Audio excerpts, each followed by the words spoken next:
Well, hey there, folks. Professor Colton P. Colton here, coming to you live from the back porch of history.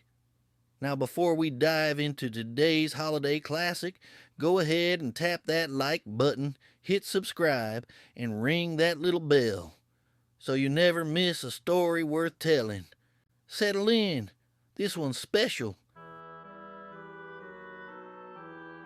You know, we all think we know the story of A Christmas Carol, but what if I told you the real story behind it is one of forgotten trauma, of real pain that sparked one of the most famous holiday tales ever written, right?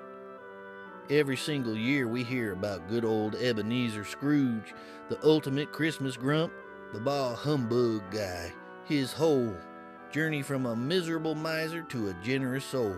It's a story that feels as familiar as Christmas itself. But here's the twist.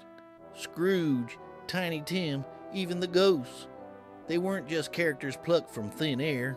They were born from the very real struggles and, honestly, the anger of the man who created them, Charles Dickens. To get to the heart of A Christmas Carol, we have to go back in time. And this story doesn't start in some dusty old counting house.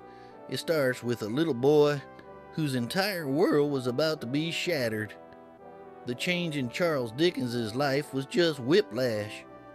He started out in 1812 with a pretty happy childhood, but when he was only 12 years old, his world just fell apart.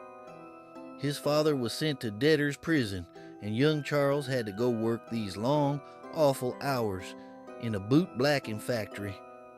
That shock, that feeling of being abandoned, it stuck with him forever and colored everything he would ever write. Just try to imagine that for a second. You're a kid and you're tired, you're lonely, and you feel like the whole world has completely forgotten you exist. That feeling, that specific memory of being a forgotten child, it never, ever left him.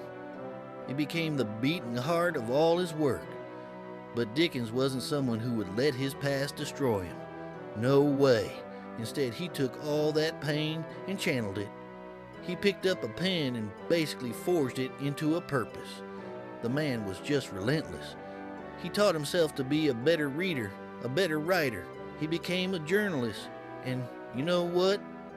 He wrote about the terrible conditions he'd seen firsthand. And as he became more and more famous as a novelist, he realized he had a real mission to use his stories to do more than just entertain. He wanted to use them to force people to look at the world around them and hopefully to change their hearts. That brings us to the 1840s. It was a really tough time for Dickens and for the country, really, and it created this kind of perfect storm that led to his most famous story ever. So even though he was famous, Dickens was having money problems. But what really got to him was looking around and seeing a society obsessed with greed. Child labor was everywhere. The rich didn't seem to care about the poor. And Christmas? Well, it was starting to feel like it was all about business, not about kindness. He got so angry about it, and he decided to fight back with the one thing he had, his pen. He basically made this declaration, this promise to himself. He wasn't just going to write another book. He was going to write a story so powerful it would be like a hammer blow. Something that could crack open people's hearts and wake them up. And he wrote it at an absolutely incredible pace. I mean, the entire story of A Christmas Carol just poured out of him in only 6 weeks. Can you imagine? Thus say he would walk the streets of London late at night, literally laughing and crying to himself. These characters just came to life in his head, and every single one of those characters was a piece of his real world. Scrooge wasn't just one guy. He was the symbol of all the rich, uncaring people. Dickens saw Tiny Tim as a symbol of all of the suffering children out there, a painful echo of that little boy Dickens used to be. And the ghosts? They were more than just spooky spirits. They were conscience, memory, and the hope for a better future. Now, Dickens cared so much about getting this story right that he paid for the whole thing himself. The fancy illustrations, the high-quality binding, everything. He risked his own money because he needed this book to be perfect. And wow, did the world respond. The book hit the shelves on December 19th, 1843, just a few days before Christmas. The timing was perfect, and the impact was immediate. By Christmas Eve, just 5 days later, every single copy was gone. It completely sold out. The story hit so hard that some factory owners were apparently so moved they gave their workers Christmas Day off for the first time. You see, the book didn't just sell well, it actually helped reinvent a holiday. Dickens almost single-handedly shaped Christmas into what we think of it as today. A time for generosity, for family, for forgiveness.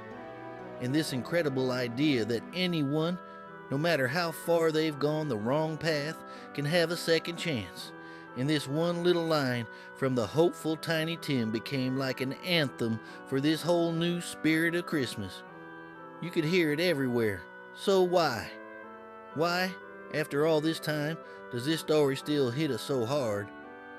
I think it's because the message at its core is just completely timeless.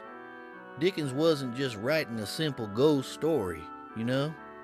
He was making a huge statement about humanity. And the message is really simple, but so powerful. People are more important than money. Kindness is more important than profit. And no one, absolutely no one, is ever too lost to change for the better. This quote from Dickens himself just says it all, doesn't it? That was his life's philosophy. That's what drove him.